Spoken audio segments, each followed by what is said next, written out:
Well, before we get into this, I just wanted to first say this is going to be a town hall format, so actually a little bit different. So we do have some questions that people have shared with us in advance, but I'm going to keep pausing in between those to take questions from all of you, because what we want is a kind of lively conversational tone to this.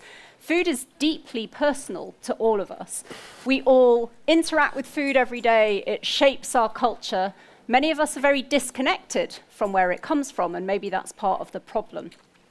And what we're going to talk about here is particularly around food security, but in that we're going to dive into some of the themes around soil health and regenerative farming and the potential for that, but also think about some of the food narratives that sort of sit with us, and think about context and where that matters and what are the different narratives around food in different places.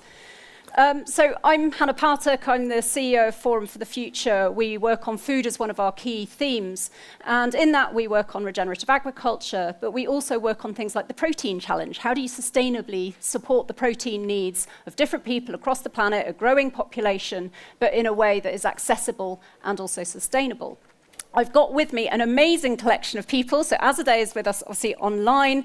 And then we have Alejandro and Stuart. And between us, collectively, we're passionate about soil health, about food systems, and about food equity. And I'm sure many of you in the room are very familiar with some of the challenges. So our global food system is estimated to be responsible for about 30% of the greenhouse gas emissions. But it's also the one sector that actually has the really incredible potential to be the solution to the problem. And quite often when I'm at sort of food conferences, people talk about the food system being broken. But I think a more interesting way to frame it is to think about what are the goals of the food system that we have. And we have a global food system, and then we have many different food systems that are very context specific. But if the goal of the global food system, really since the Second World War, was to produce high volumes of food and distribute that around the world, it's actually been incredibly effective in that. And many of us will have directly benefited from that, and our nutrition has significantly improved. But there are many challenges. It is a very polluting sector because of the way the practices are done, and it's already deeply inequitable. Many people around the world need to consume more, whilst many of us arguably need to consume less or differently. So hopefully we're going to dive into some of those challenges. But what I'd first like to do, actually, is to invite each of the speakers to talk about their personal connection as to why they're passionate about food. And I'll just quickly give my example whilst they think about theirs. So I grew up next to a dairy farm in the Yorkshire Dales, and I used to follow the cows up to the milking parlour, and I used to love watching them all go up. They'd go from the meadows, then they'd go up to the milking parlour. I'd go and watch them get milked, and then I'd buy milk from the farmer, and it was still warm from the cows. That same farm, unfortunately now, keeps its cows indoors all year round, milks them 3 times a day, and their life expectancy is about 2 years shorter, because the farmers are just so acutely under pressure economically. And even with those shifts to more intensive dairy farming, they struggle to turn a profit. So there's something really sort of challenging in that about kind of even something so fundamental as food. Farmers, many places around the world, are struggling to make that viable. So AZADEH, I know you're passionate about soil health, and you have a wonderful story of how you came into this. So over to you. Yes, happy Monday, everybody. I hope you have a good start today for the week. So I grew up on a farm. My both grandparents were farmers, and my mother came from the same farm. And she didn't want to become a farmer, so she quit. She left the village to the city, and then she decided to become a nurse, and then met my father, and I came into the world. So when I shared with my mother that I'm going to study agriculture, I think this was the first crisis of her life. And she said, I get out of that shit. You want to get into that shit again? And I was like, yes, sorry, Mom, but this is, I think, where I come from. So yes, and then I studied agriculture. I came to Germany, studied sustainable international agriculture, and then worked some years on the topic of soil, climate, and yes, and I think this is something that I cannot really ignore. I wanted to become an actress anyway, but I use now the camera to raise awareness on the soil. Amazing. Thank you, AZADEH. Alejandro, what was your route in? I'm an outlier here because I was not born in a farm. I'm a city person. I grew up in Bogota, Colombia. But I think that's, in my mind, I never thought about food growing up, really. It was just kind of there. But it is a miracle, actually, that food exists in cities, if you think about it. And so it was maybe more of an intellectual and curiosity thing that really struck me, like in my 20s or something. Just like, how is this, all this stuff, making it here to my table? So it's more of a sort of awe kind of feeling about the food that we do have. Thank you. Stuart. Yeah, about 42 years ago, I was volunteering on a project in a teak forest in southern India, and over time, well, in a short time, I realized that food was a really interesting and important marker of, well, the human condition, but also justice, you know, whether and who and how people have access to food or not. And the particular tribal peoples I was working with did not have ready and easy access to healthy diets, and I ended up taking that forward, and I wrote a book on it, and then ended up doing a PhD. That's my sort of entry into that. Amazing. And I'm going to start with you. So we've had 4 questions pre-submitted by people. So start thinking up your questions, and the team will go around with mics as well, and I'll just keep checking in with you all as to how you want to engage in this dialogue. But Stuart, sort of how do you see population level inequalities being considered in discussions around food, sort of food access and food inequality? Yeah, I think, well, I don't work in food production. I'm looking at the downstream impacts on people and on society.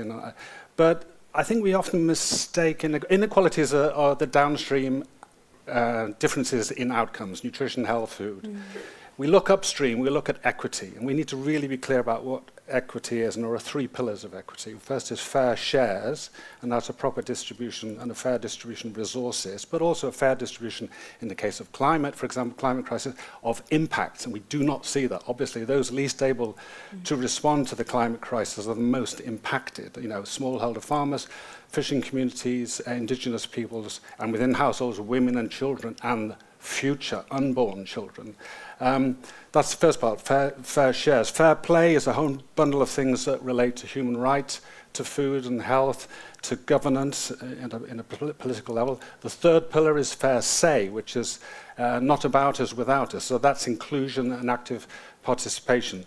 So, and we don't see that embedded in those discussions that within the entire food, not just food production, but within entire discussions on food from farm to fork. So I think we need to keep shining a light on those 3 pillars. Thank you. Alejandro, I know something when we had the pre-call that you're passionate about is really bringing into people's awareness that there isn't a single global food system. There's actually many, many food systems around the world, and there might be practices that have been part of people's heritage that are now sort of moving perhaps into the mainstream as the dialogue around regenerative agriculture grows, but actually have been people's, just their knowledge systems for a long time. Could you speak to the question that came in that was around kind of the role of local food production and consumption, and what that means for us kind of understanding where we go with our food systems? Yeah, that's a really nice, it was a nice question actually. Maybe I'll say 2 things. I can hang 2 kind of thoughts at the same time. Yeah. One is, I think we need to absolutely be totally aware that most things have been invented already when it comes to food. So what we today have some buzzword for, like regenerative agriculture. People have been doing crop rotation, no tillage, all sorts of things already.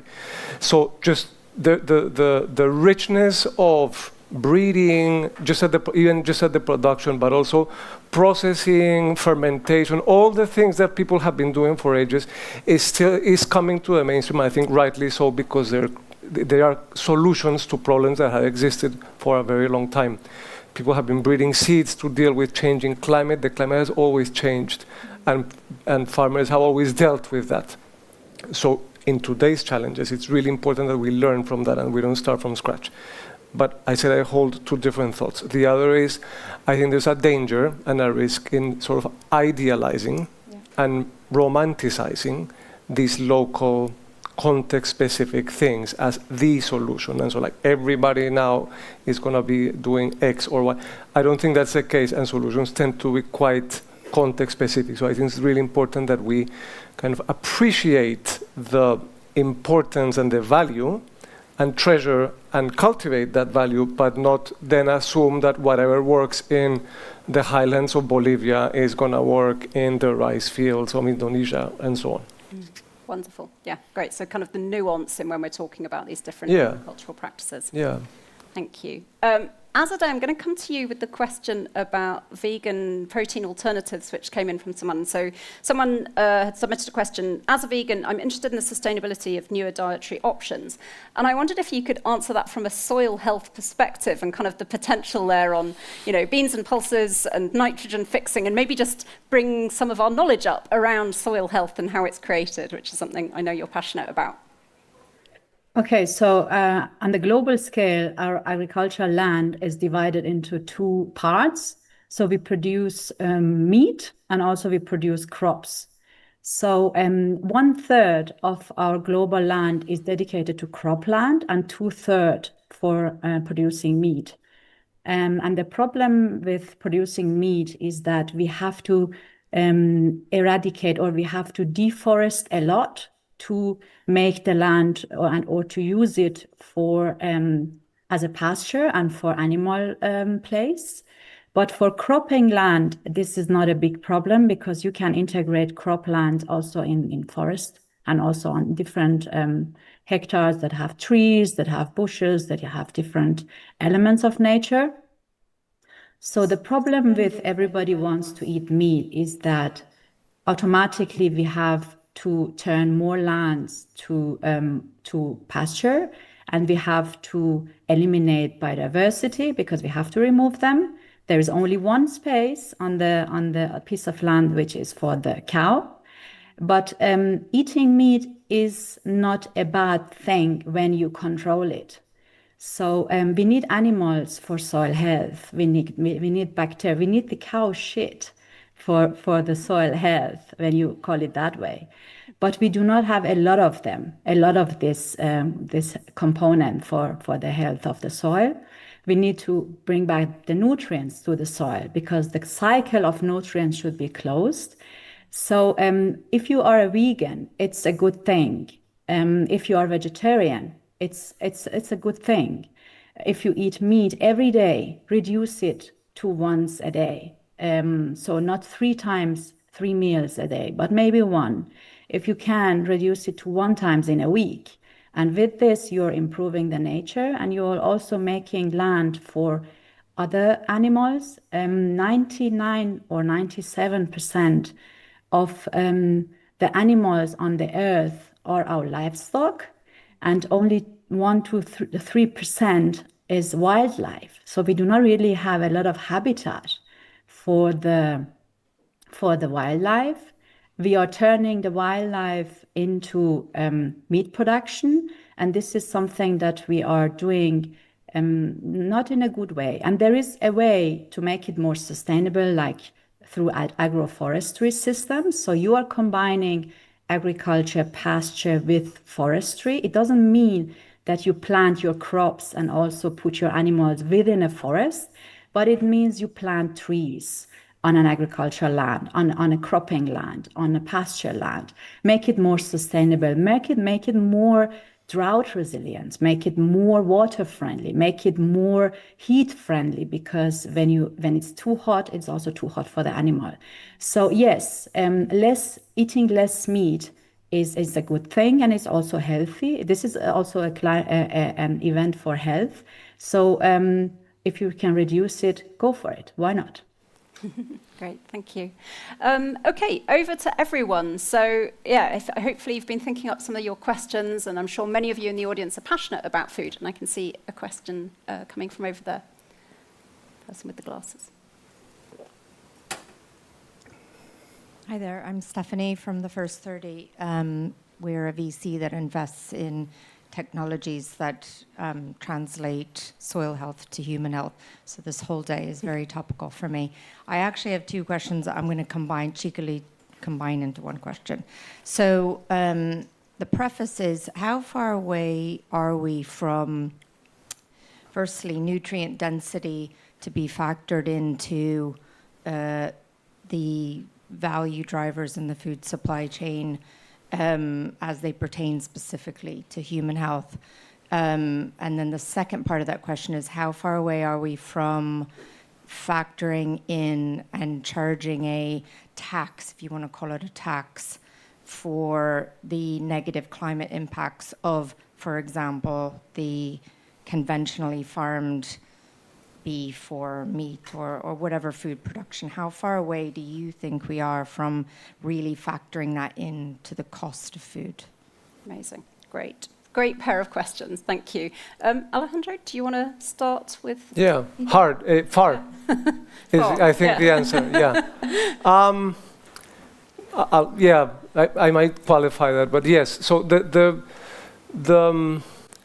when we track what companies, and I'm going to speak about big companies now that are driving some of this, what they're doing in terms of the nutrient content and the nutrient density, it's an area where there's a lot of progress to be made, but it's super hard to get companies to act on that one.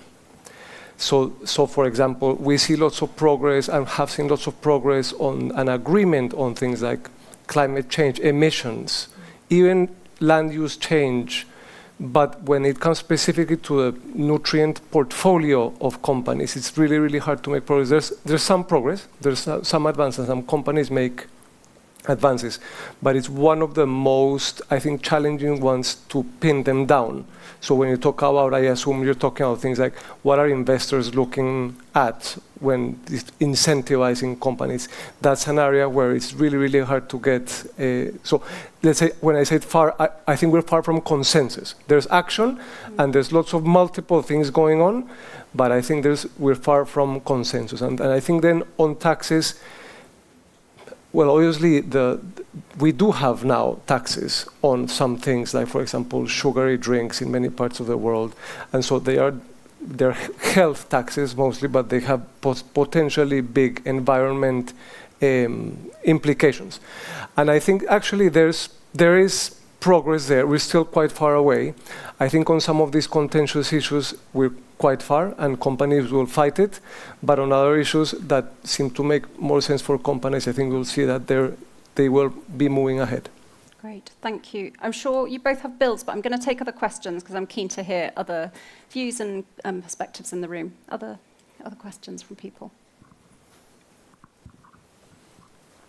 Thank you. Andrew Mackenzie from the Physiological Society. You've touched on it there a bit in your answer, but I'd be keen to get your views on the strength of the food lobby or the meat and dairy lobby. It feels like we don't really need much more research in this area to know what we need to do, and yet whenever action is tried, there seems to be a lot of well-funded vested interests pulling us in the wrong direction. How do we tackle that? Yes, Stuart, I wonder if you want to jump in on that. Yeah, you're absolutely right. Yeah, I did some work with the Food Foundation and led to a report, Broken Side of the Plate. You may have seen it on corporate lobbying. It was a kind of a deep dive. If you look in 5-year period in this country, there were just 35 meetings between ministers and public interest NGOs. There were 1,300 meetings with big food and big pharma. It's outrageous, 40-fold difference. And number one. Number two, we don't really know what they talked about. There's meant to be proper disclosure, online, available, publicly accessible. It's not. You often just see things like to discuss business. And we have a situation, we have had a growing and increasingly serious situation of corporate capture of the food system across all stages from production to consumption, wherein just a handful of large transnational corporations really control between 60 and 90% of those different stages in the food system, and they drive profit. They use that capture, that control to drive and maximize profit, which ends up being more or less defaulting to ultra-processed products. They're not even proper foods, most of them, which are the most profitable, and they're the least healthy. They're the least healthy for us as humans, they're the least healthy for the planet. That's the crux, I think, of the challenge we have right now in the food system. But what I would say, just to finish on, the public get this now, I think, and there's much more of a demand. So I think now is the time, especially in this country with a new, almost still a new government, to step in and actually set the guardrails and the parameters within which a healthy for people, healthy for planet food system operates. And we're waiting to see if that happens. Great, thank you. Other questions? The gentleman who's standing up at the back first, and then the person in front of him. I was just asking about the replacement of glucose and sugar in the artificial sweeteners. And we know that probably a lot of the artificial sweeteners for climate, because they use less soil, obviously, and compared to sugarcane. So the shift over to artificial sweeteners, but they've got obviously their health problems and they've got their environmental problems as well, being the system. How are we going to address this issue? Because obviously sweetness has to come into food somewhere. So where should we be heading? Which sweeteners do we take? Less sugar? Are we, how are we going to balance the health and the environment in choosing where to go? AZADEH, I'm wondering if you want to start from a sort of soil health, literal ground-up perspective. So I can only answer it partly, I think. I'm not an expert on artificial sugar products, but about, for instance, producing sugar beet. Sugar beet is produced mostly in monoculture, so it means it's really demanding on soil. And if you only have one crop every year, the soil does not get enough nutrients from your crop. So when we talk about soil and a crop, it's like a neighborhood. So the soil has some benefit from the crop, and the crop has some benefits from the soil. When you have only one crop, this is one-way street. So the crop is only benefiting from the soil, and the soil gets no benefit out of this. And this is really damaging for the soil. So when you do the cropping in a rotation, so you do not really have sugar beet in each season and every year, and you replace it with other crops, for instance, with legume or with, let's say, clover or some other crops that are really giving back a lot of nutrients to the soil. This is regeneration for the soil. Otherwise, when you plant in monoculture, that is really the case for industry production or industrial production of sugarcane. You have to deliver, and you have to be sure that this amount of sugar is delivered from your suppliers, and you get it as a company. So you put more pressure on the supplier side to produce and to deliver. So this is only this is only possible in terms of when you have more environmental damage and climate damage. But when we do it in a crop rotation, this is more, as I said, regenerative for the soil, but this is nothing really that the global industrial companies are aiming at. In many cases, they are pushing towards more one crop or monoculture. And the more demand on this consumer side for sugar, the more pressure the company has and the more pressure the supplier has. So I don't know how it is in terms of environmental damage of artificial sugar products, but if they can reduce it in case of you have less environmental damage when you produce it in a laboratory, this will be a kind of alternative to reduce the demand on sugar cane, and also do it in a polyculture, so not in a monoculture. But at the end, I'm not an expert on this. Yeah, no, but I think you draw up an important dimension, which is part of this is a consumption problem. The more we drive towards high sugar foods, then the more whichever sources we're using, there's problematic dimensions of that. Don't know if either of you have quick builds on that before we take Alejandro? You do? I haven't. I did. Sorry, I have just very quick. I have absolutely no idea whether they're good for your health or not. I have no opinion on that. But I do love sugar. And so do a lot of people, and there is, but they're really bad for you as well. Like simple sugars are really bad for you, like in excess. But the point I wanted to make, going back to you, Stuart, I'm not denying the corporate capture, as you called it, or power, immense power. But I'm kind of an optimist on this one, because like there's like a shit ton of money in research and development going on those things. And so there's a lot of innovation, and this innovation is going to come from those big companies. And I'm not sure in this particular case where the solution is worse than the problem or not. I'm just kind of using it to illustrate an area where like people kind of know that they can't keep on drinking so much sugar, and like that's going to match eventually the business case of companies, and I think we're going to see progress there. So I'm kind of like, I think it's a nice window of opportunity. I think we also maybe get points as the sweariest panel so far. I'm going to take one more question. Well, there was a person who had their hand up for the back. I don't know if they've lost their question. Yes, go for it, and then we will have to close. Yes, thank you. Sorry. Hi, yeah. Oh, can you hear me? Yes. Yeah. Florence Jones, Sustainable Views at the FT. I just had a couple of questions on some of the things that have been mentioned. So we've got like, everybody should be trying to eat less meat and dairy, that's good. And then the comment that Stuart made that like the public gets this. I just wanted to ask, like, at this cultural, political moment we find ourselves, like, how do we avoid this kind of culture war around food and around plant-rich diets, especially for like young men with like Andrew Tate telling them to eat steak? Like, how do we ensure that this remains scientific and also like available to everybody and accessible? Yeah, and it's fascinating that certain types of consumption get aligned with certain types of ideology. Stuart, I don't know if you have any... I mean, I've got a view about, we've basically got a very imbalanced, non-level playing field with regard to the food system. What we need is government to step up and up-regulate the good, down-regulate the bad, especially with low-income families and marginalised groups, so that there is a real choice on an individual, on a household level, in terms of what foods are chosen, you know, and accessed and eaten. At the moment, there absolutely isn't. And so the default, especially if you're poor, is towards ultra-processed products, which aren't good for you. What we need is a proper, and it was talked about earlier with regard to fossil fuel subsidies upstream, which are $1.4 trillion. It's unbelievable. Similar thing with big food. I don't know, it's around 600 to 700 billion dollars. Those need to be radically reassessed, plus proper taxation on foods which are known to be harmful. We've had sugar taxes, they work. But using the tax dividend, and this is a government-driven initiative, using the tax dividend to earmark it to, in certain ways, and to improve the access on the part of low-income families to healthier diet in their neighbourhoods, locally accessible, good foods, fruit and vegetables, obviously a lot more plant-based, obviously for climate reasons, minimally processed. It's a simple, it sounds simple, but it's that levelling of the fiscal seesaw, and that needs to be driven by governments, and it needs to be driven by citizens demanding that their governments do it. Amazing, thank you. I'd hope to wrap up with a sort of couple of words of what you feel excited about and positive for the future, but I think we're out of time. So thanks everyone for your questions. That was wonderful. Thank you all. Guys.